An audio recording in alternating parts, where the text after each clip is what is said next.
Greetings. Let's go to Judges chapter 8. And the men of Ephraim said unto him, Why hast thou served us thus? That thou callest us not when thou wentest to fight with the Midianites. And they did chide with him sharply.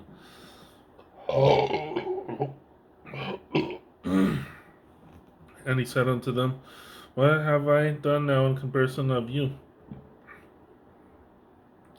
Is not the gleaning of the grapes of Ephraim better than the vintage of Abiezer?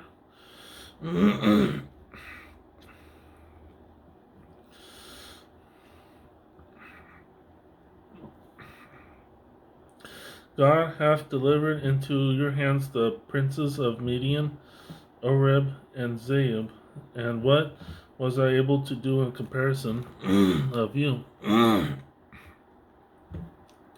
Then their anger was abated toward him when he had said that. And Gideon came to Jordan and passed over, he and the 300 men that were with him, faint yet pursuing them. And he said unto the men of Succoth, Give, I pray you, loaves of bread unto the people that follow me, for they be faint, and I am pursuing after Zebah and Zalmunna, kings of Midian.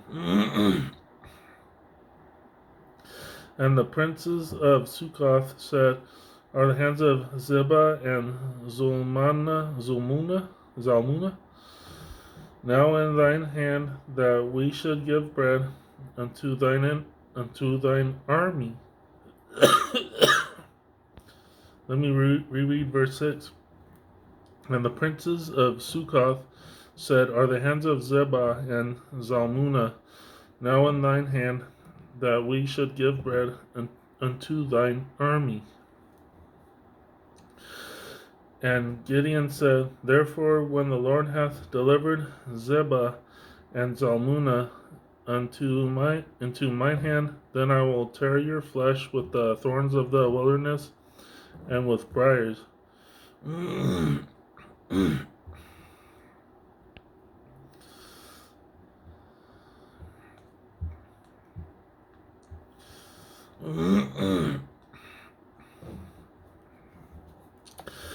And he went up thence to Penuel and spake unto them likewise, and the men of Penuel answered him as the men of Succoth had answered him. And he spake also unto the men of Penuel, saying, When I come again in peace, I will break down this tower. Now Zebah and Zalmunna were in Karkor, and their hosts with them, about 15,000 men, all that were left of all the hosts of the children of the east. For there fell 120,000 men that drew sword. And Gideon went up by the way of them that dwelt in tents on the east of Nobah and Jogbehah, and smote the host, for the host was secure. And when Zebah and Zalmunna fled, he pursued after them and took the 2 kings of Midian, Zebah and Zalmunna, and discomfited all the host. And Gideon the son of Joash returned from battle before the sun was up, and caught a young man of the men of Succoth, and inquired of him, and he described unto him the princes of Succoth and the elders thereof, even 70 men.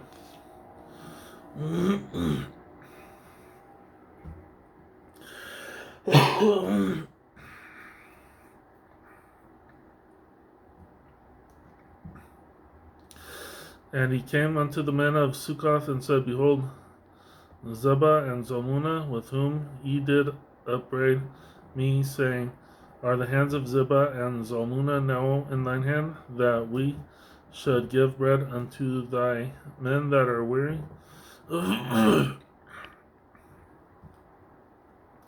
And he took the elders of the city and thorns of the wilderness and briars, and with them he taught the men of Succoth. And he beat down the tower of Penuel, and slew the men of the city.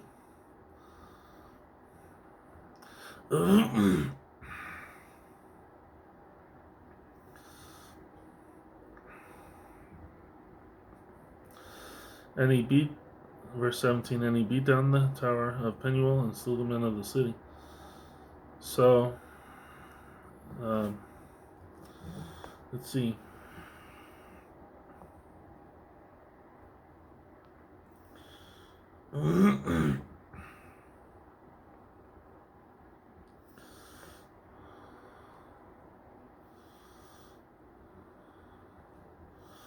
So Gideon kept his promise, and he hurt those people for putting these two princes into their hand. And let's keep going, verse 16. And he took the elders of the city and thorns of the wilderness and briars, and with them he taught the men of Succoth, which he kept his promise.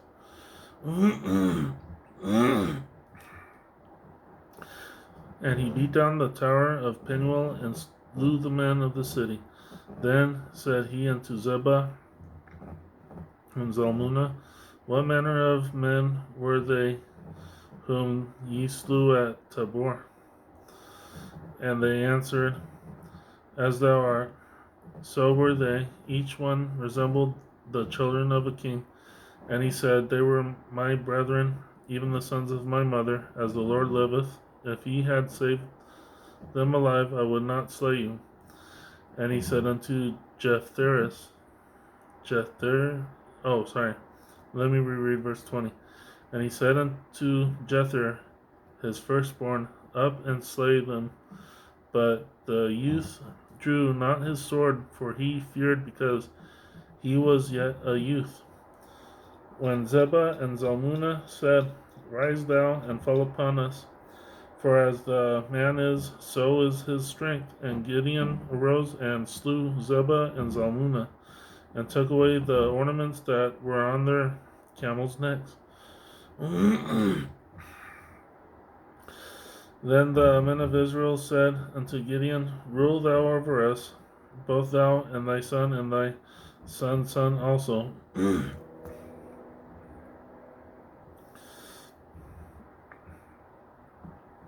For thou hast delivered us from the hand of Midian.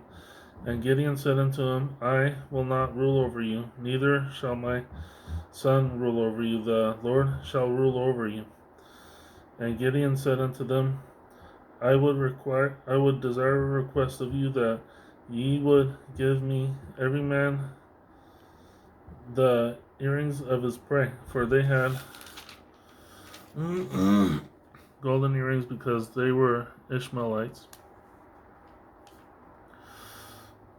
And they answered, We will willingly give them. And they spread a garment, and did cast therein every man the earrings of his prey. So these Israelites, I don't know, maybe they're talking about them. Maybe those were the Israelites that disobeyed God. But let's keep going. Verse 26. And the weight of the golden earrings that he requested was 1,700 shekels of gold, beside ornaments and colors and purple raiment that was on the kings of Midian, and beside the chains that were about their camels' necks. And Gideon made an ephod thereof, and put it in his city, even in Ophrah. And all Israel went thither, a whoring after it, which thing became a snare unto Gideon and to his house. Thus was Midian subdued before the children of Israel, so that they lifted up their heads no more. And the country was in quietness 40 years in the days of Gideon. And Jerubbaal the son of Joash went and dwelt in his own house. And Gideon had 70 sons of his body begotten, for he had many wives. and his concubine that was in Shechem, she also bare him a son, whose name he called Abimelech.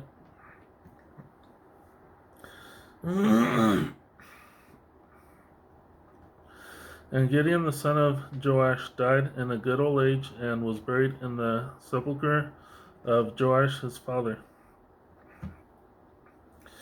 in Ophrah of the Abiezrites. And it came to pass, as soon as Gideon was dead, that the children of Israel turned again, and went a whoring after Balaam, and made Baal-berith their god. And the children of Israel remembered not the Lord their God, who had delivered them out of the hands of their enemies on every side.